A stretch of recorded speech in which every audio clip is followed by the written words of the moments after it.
Here we'll be playing Mel Bay Grade 2, page 6, Etude. This is our introduction fully here in Grade 2 to alternate picking. It's important to keep your right hand relaxed and please be sure to hold your pick appropriately. Again, we've talked about this before in picking. Don't let the pick flex too much. You want just enough wiggle in the pick that you don't kill the string by overplaying it, but you don't want so much wiggle in the pick that it's going to make your notes seem weak or inefficient. Mel Bay's book here says one of the most difficult things for the student is the mastery of alternate stroke on diatonic passages. To promote greater speed with proper accentuation, the alternate stroke should be developed. The following study will seem difficult at first, but by practicing slowly, placing the downstrokes on the beats or the downbeats, followed by an upstroke, the desired result will be accomplished. So this is just simply in the open C position. So it's nothing we haven't been exposed to before.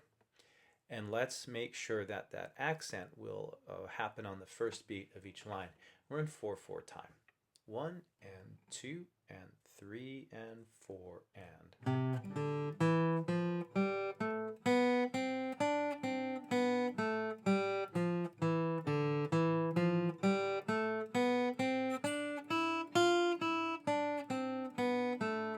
Accent, accent, accent,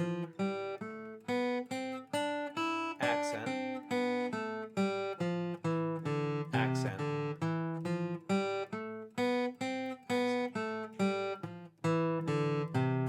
accent, accent. Repeat. Now, how's the pick doing? Is it starting to slide around in your hand? Is it staying straight? Is it starting to spin? Okay, if it's not and it still feels secure, you're one of the lucky ones.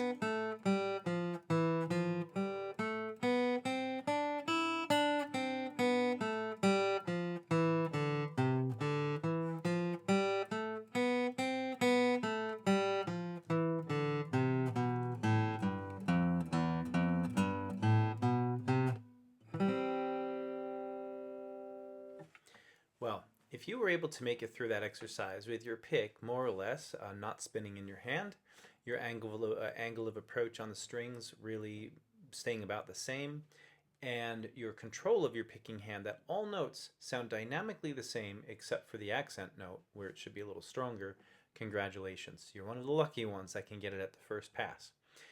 It may take a little time. How do we troubleshoot this? Well, what I do to troubleshoot these tunes is first, if I have to troubleshoot from a rhythmic aspect, I just want to find out my accent note and I go through and I play only the accent notes. As silly as that may seem, let's program into our ears the note that should be accented the most. So just stop trying to play the whole tune if you're having trouble with it and play only the accent note to hear the overall structure of the tune. I see it kind of as peaks and valleys. See, we're going right up to this first peak and back down, but we're not going down as far as we started. So you have here the parking lot of the trail. You get out of your car and you go up, and that day you kind of run out of steam and you come down, but you stop before you get to the car and you say, I think I can go a little higher.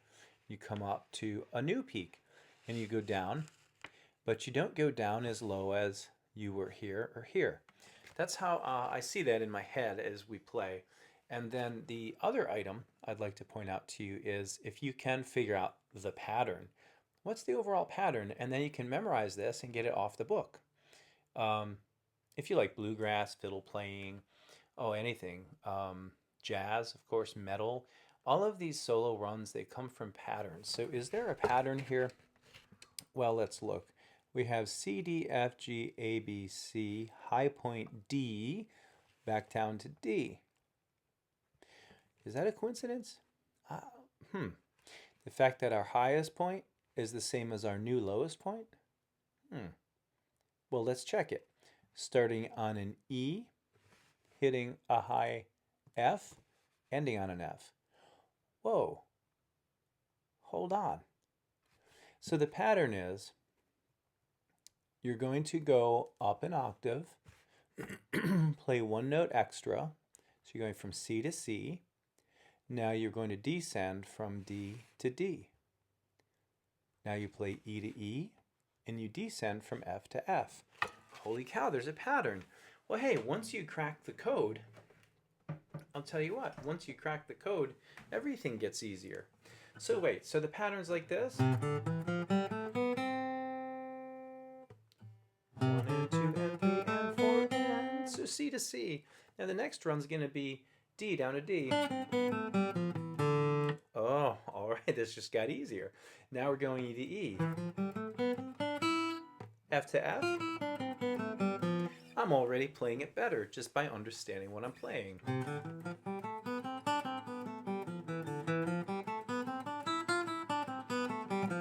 Well, that's freaking liberating, isn't it? Well, that's a takeaway of this. There is a pattern in this after all. Now at the very end, we kind of work our way up. Now we hit the F, and then let's see, then we do G to G, but we don't go up to high A. So now he's going to start us coming down the mountain again. So let's do our cool down here. Now we're going to do F down to F. Going in descending order, just as we ascended now, we have E to E. D to D. C to C. B to B. Okay, here comes a new low. We've reached a new low here. So B, A, G, F, E, D, C, B. Then we have a special run only for the bass strings to make it work out right with the rhythm.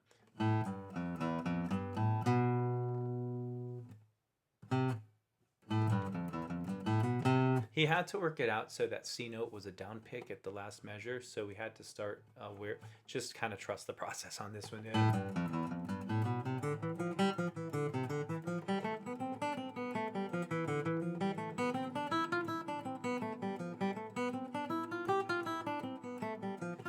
Yeah, there you go. So I don't have it fully memorized, but you get my drift. When you can figure out the formula that they're using, when you can figure out what the point he's trying to drive home, that our accented notes are